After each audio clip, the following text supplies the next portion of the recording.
This video tutorial will cover the following: how to download Google Chrome as an internet browser, how to log into Blackboard, how to log into your Gmail account, which is your MATC email account, and also how to access Google Drive to create documents and presentations. Within that section of the tutorial, I will also show you how to develop a doc or document, how to share the document, how to upload your document's URL, which is your web link, in Blackboard for my review. So first, as we discussed in class today, it's important for you to download Google Chrome and use Google Chrome as your internet browser. By doing so, you'll be able to maximize your opportunities to use the various Google applications that are available to you in Google Drive, including the development of Google Docs, the use of Gmail, and the development of presentations. Now, because I have a Mac, I don't have the blue Internet Explorer. However, on your home computer or on your laptop, you probably already have the blue Internet Explorer. So basically, if you could click on your blue Internet Explorer, and I'll show you what a picture of that icon would look like, and open up Internet Explorer. So when you do that, you're going to go to the URL area and you're going to type in www.google.com.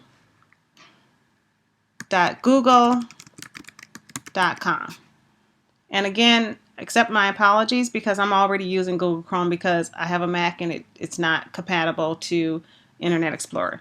So click enter, and once you click enter, you'll have a screen similar to mine. Your screen may have a little icon up here that says download Google Chrome, but if not, all you have to do is go into the Google search area where my cursor is blinking and type in download Google Chrome and click enter. When you do that, you'll have a couple options that'll come up. You can go ahead and select the option that states download and install Google Chrome.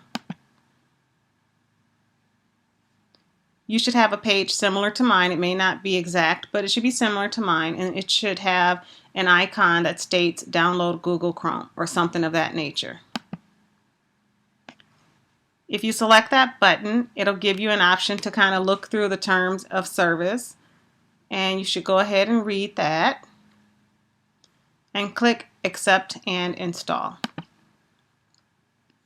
So right now it's saying thank you for installing Chrome, and my system is going through the process of installing Google Chrome. So I'm just going to wait. You can see down here on my system, it has like a circle, and there's like little green areas being filled in. Your computer, if you're not working on a Mac, will probably have something in the middle of your screen, and it'll just be showing you how much longer it has to download this Google Chrome. Once it's complete, go ahead and click on the icon. Yours will probably say run. Mine is down in the bottom left hand corner, so I'm going to click on that icon, and it's saying opening Google Chrome.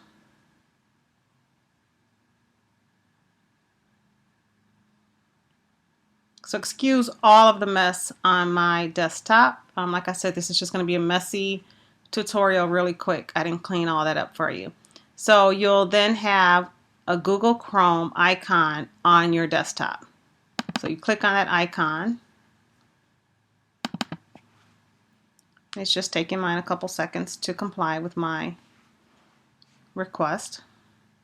And it's saying Google Chrome is an application downloaded from the internet. Are you sure you want to open it? And I'm just going to say open. So on your system, just go through whatever steps it's telling you to go through to run Google Chrome. And like I said, eventually, once everything has completed its process, it only takes a couple seconds. On your desktop, yours may be somewhere in the body of your desktop. On an Apple, mine falls down below. You'll go ahead and click on that icon.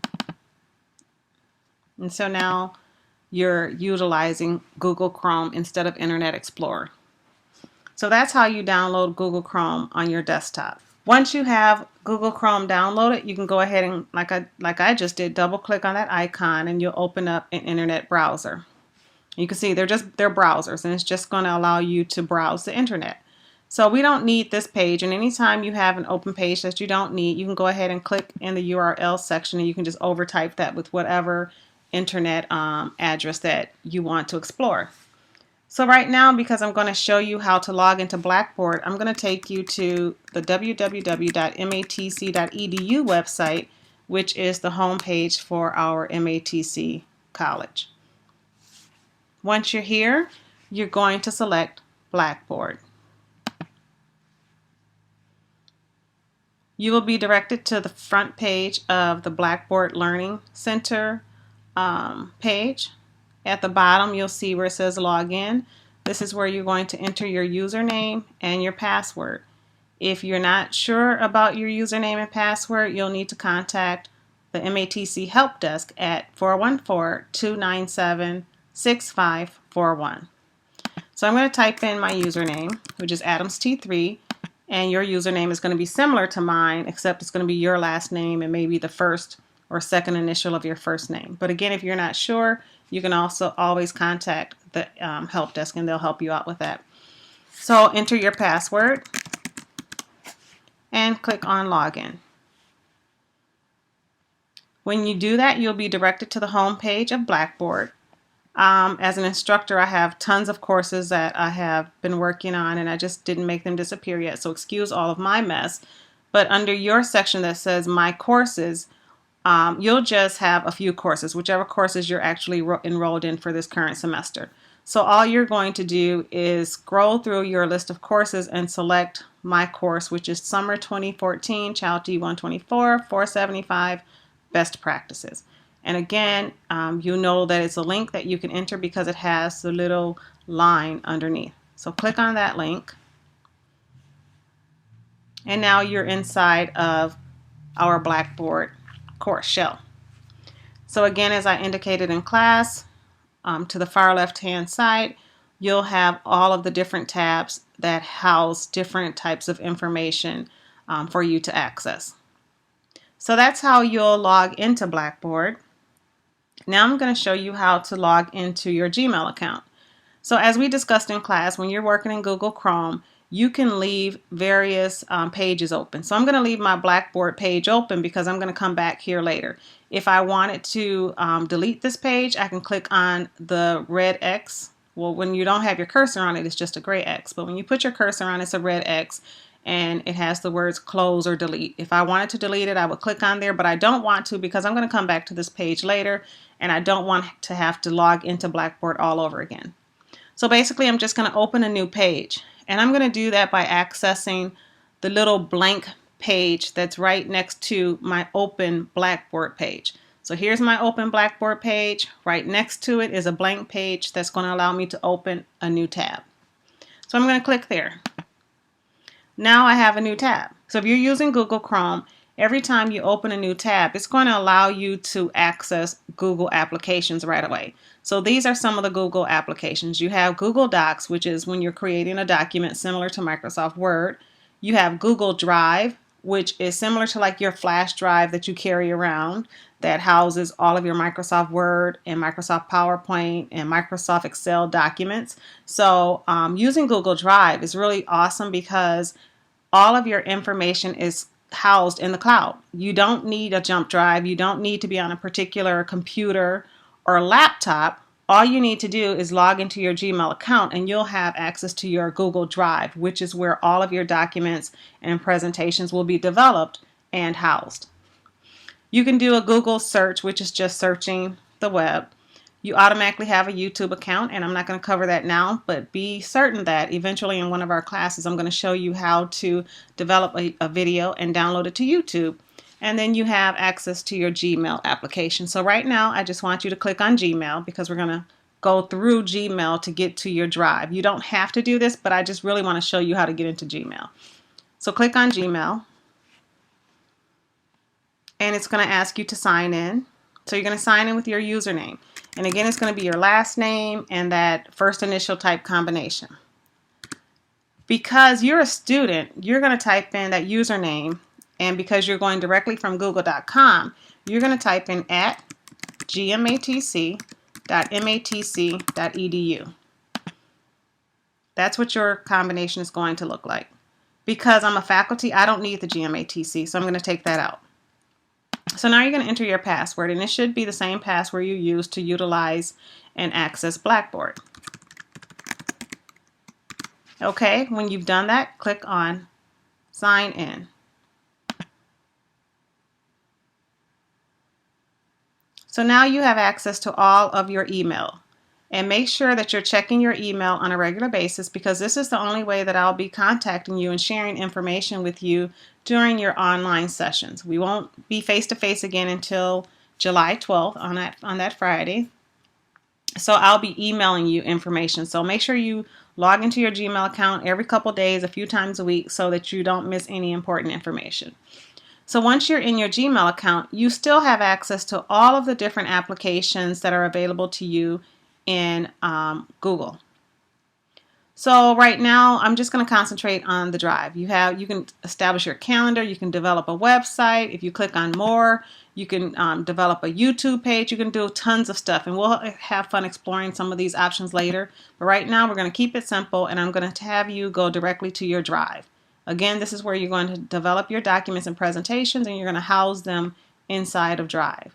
So go ahead and click on the Drive application. Okay, so we're inside of my Drive, and as you can see, I've been using my Drive for quite a while now, and I have different folders set up for all the different classes that I teach and for all the different subtopics that I'm involved in. And I develop folders because it's an easy way for me to categorize all of my documents and presentations in one location. If I didn't put them in folders, they would be like this. They would just kind of be all over the place. So sometimes I'm a little lazy or I'm in a hurry and I just develop a document and then I go back later and I put those documents inside of my folder. What I'm going to have you do is to develop a folder for this course. And in order to do that, you're going to click on the red Create button and select Folder. You need to give that folder a name. It says New Folder now, but you're going to type over that and you're going to give the folder a name. So you can name it Best Practices Class and click on Create. So as you can see, now I have a new folder called Best Practices Class. So as you can see, it's going to automatically alphabetize your folder. So I know that my Best Practices Class folder is right here. I created one earlier in class, so that's why now I have two. I like the look of my folders with icons. I'm a very visual person. I like icons and I like symbols and pictures and things of that nature. If you don't want the icon, you can go up here and you can click on Switch to List. This will give you a list of all of your folders. And again, it's still going to be in alphabetical order, but it's going to just list them and flank them on the page accordingly. I rather have my folder picture, so I'm going to click on the option that says Switch to Grid, and it's going to give me that layout. You choose whichever layout is most conducive to your visual pleasure. Okay, so now you have a folder for this course. Anytime you want to develop a document, you're going to click on that folder and develop the document inside of the folder. So go ahead and click on your Best Practices Class folder. I already have the practice assignment in here that we developed earlier today in class. So now to develop a document, you go back to Create and select Document. You now have a blank document page similar to Microsoft Word. It's going to allow you all the functions that you need to develop a simple document and share that document with me. The first thing you want to do is take a look at the title of the document. By default, it's going to say Untitled Document. And it gives you an option. It says click to set a title. So you want to name all of your documents so that when you go into your folder, you know which assignment the document is referencing. So I'm going to click on Untitled Document. And now it says Rename Document. Enter a new document name. So you can go ahead and overtype the words Untitled Document and you can give this document a name. And I'm just going to name it Practice Assignment. If it was a real assignment, you would give it the name of that assignment. So for example, you could name it Environment Rating Scale.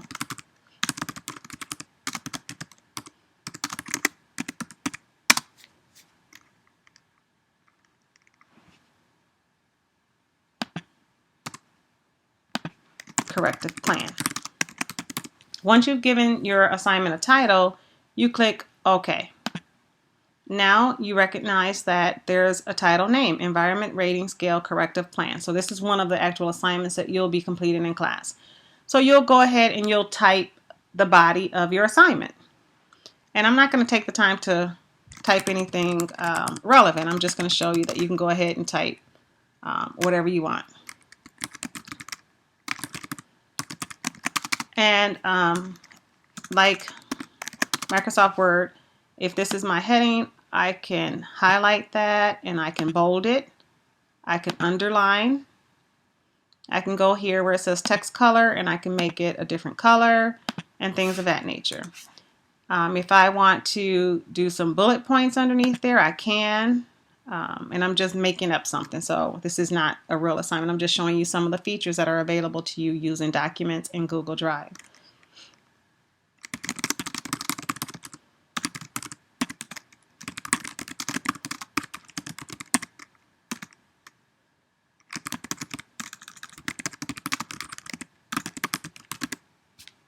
Okay, so you can explore a little bit further with some of the elements that are available to you in documents, but again, it's very similar to Microsoft Word. Okay, so let's say that you've completed this assignment and now you need to share this assignment and upload it to me in Blackboard. So this assignment is complete and you're ready to upload in Blackboard. What you're going to do is select the blue share button. And then you'll be on the share settings page.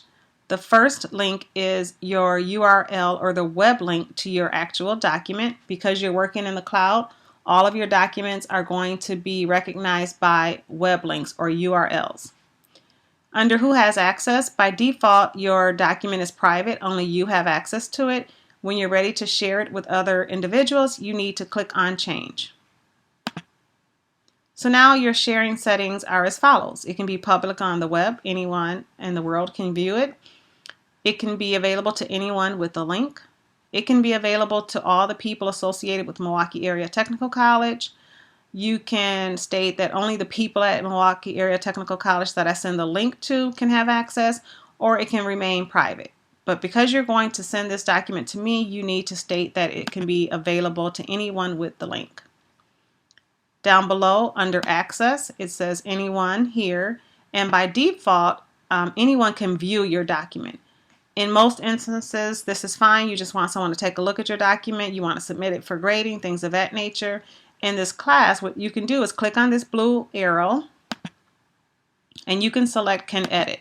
So when you're sending your document to me as your instructor, you can give me edit privileges, and that way I can make comments back to you right on that document. So you can open up your document and I'll probably put my comments in like red font. No, not font, but red ink, so that you know that those are my comments and I can just give you feedback on what you can do to improve that assignment.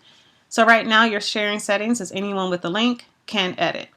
You can also utilize these share settings can edit when you're working collaboratively with members in your class, or you're in small groups and you want everyone to have access to the same document so that they can work on that document simultaneously. You want to make sure you give them edit privileges so that they can make their changes as well. So once you've figured out your sharing settings, go ahead and click Save. Now you have the link highlighted. This is the web link to your document. It states anyone who has access to the link can edit. And if you wanted to email to additional people, you can submit their email address here. So I'm just going to put my email address because I know it off the top of my head. Okay, and you don't have to add an email address here if you're just sending it to me in Blackboard, but you would want to add an email address if you're sending your document to your peers in class so that they can edit.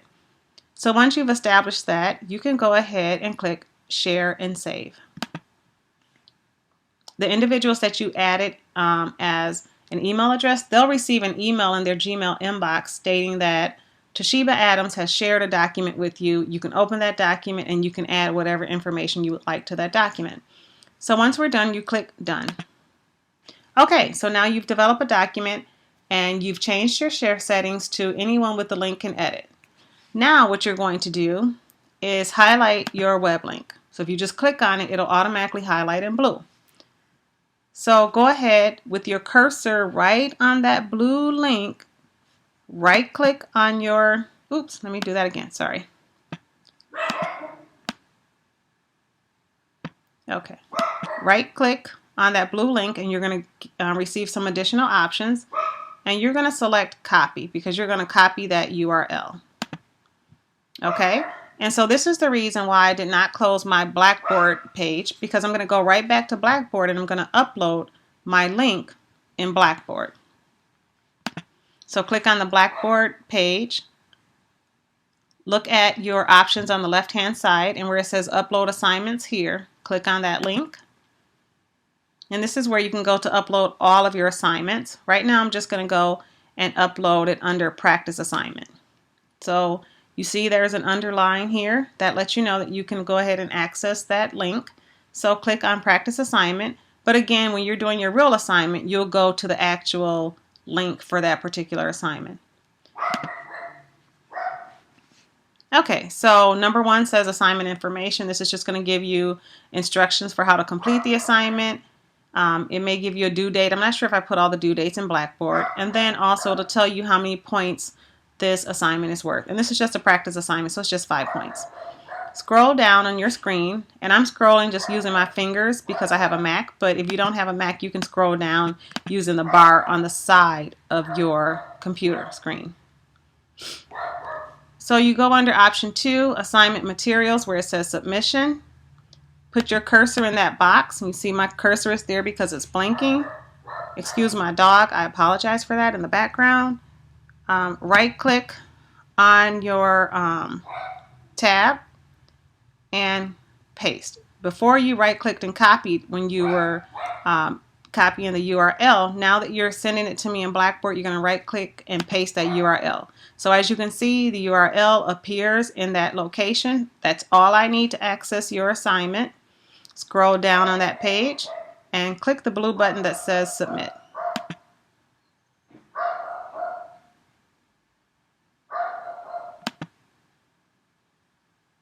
Okay, so now it still shows the assignment information under number 1, but under number 2 it says review submission history, and so it'll let you know when your document was submitted. So I know when it was submitted to me in Blackboard, so it gives the date June 8th, 2013, 7:22 p.m. And here's your link, and when it comes back to you in the gradebook, I'll have instructor feedback information there for you. If you need to redo an assignment and upload a second version because you needed to make modifications, you're going to follow the same steps by clicking on upload assignments here. You're going to select the assignment, and when you go in, if you've already made one submission, the next time you go in, it's going to say start new submission. If you click on that button, it'll just give you an opportunity to go ahead and paste a different or the same URL, and then you can go ahead and click submit again.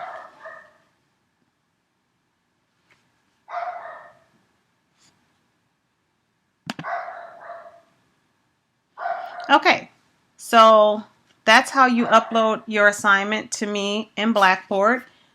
When you do that, I can go into my gradebook and I'm able to review your assignment. And I see that Darnita, since we left class, she's been working. And so I see that she uploaded her final project idea for me to review. And I know that assignments are uploaded because when I go into my grade center, I see a green exclamation point. So I hope it's okay, Darnita. I'm just going to click on her assignment and I'll show you how I provide feedback. So she said, I have decided to do an employee handbook for my final project. And you're not going to get a grade for this. It's just allowing me to know what you're going to do. And so I'll provide her with feedback.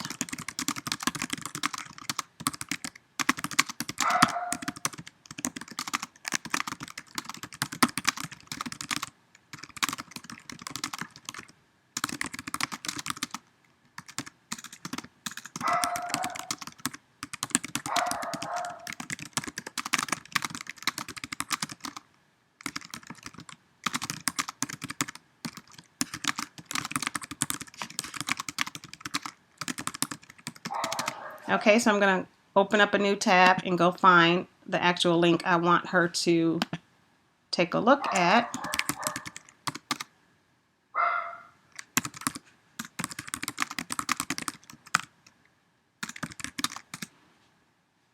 Okay, so I want to go to the Wisconsin Department of Children and Families. I'm going to find the actual link that I want her to take a look at. So I'm going to go under Early Care and Education, and I'm going to go to Child Care Licensing. And you don't have to remember all this. I'm just walking you through it because I'm doing it on the screen. I think it's going to be under Forms and Publications. And let's see, I'll go alphabetical real quick.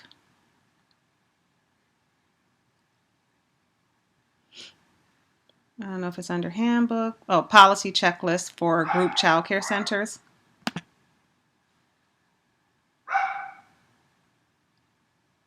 So this is the policy checklist, or the checklist for developing a parent handbook. All of these areas need to be included that has an asterisk.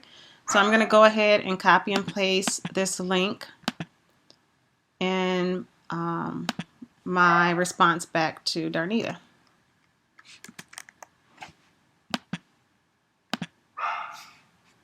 Nope, I don't think I got it. Let me try it again. This is a Google Doc.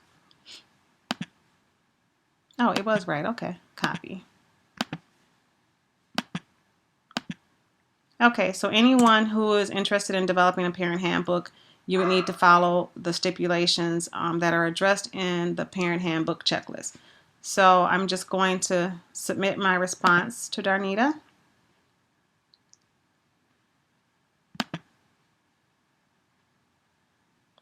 Okay, and so when she goes into the grade book, she'll be able to take a look at the feedback that I provided to her, and she'll be able to access that link. So I hope this short tutorial was helpful. Again, I do apologize for my dog barking in the background, but I just wanted to get something out really quick to you because I know some people were a little overwhelmed in class, and I didn't want you to leave and try to go through the week without having some additional assistance. So excuse the dog barking in the background. It's a little sloppy video, but it serves its purpose. Again, feel free to email me at adamst3@matc.edu. If you email me your phone number and say, please call me Mrs. Adams, I'll be more than happy to do that to further assist you in this class. It was really great meeting you all this weekend, and take care.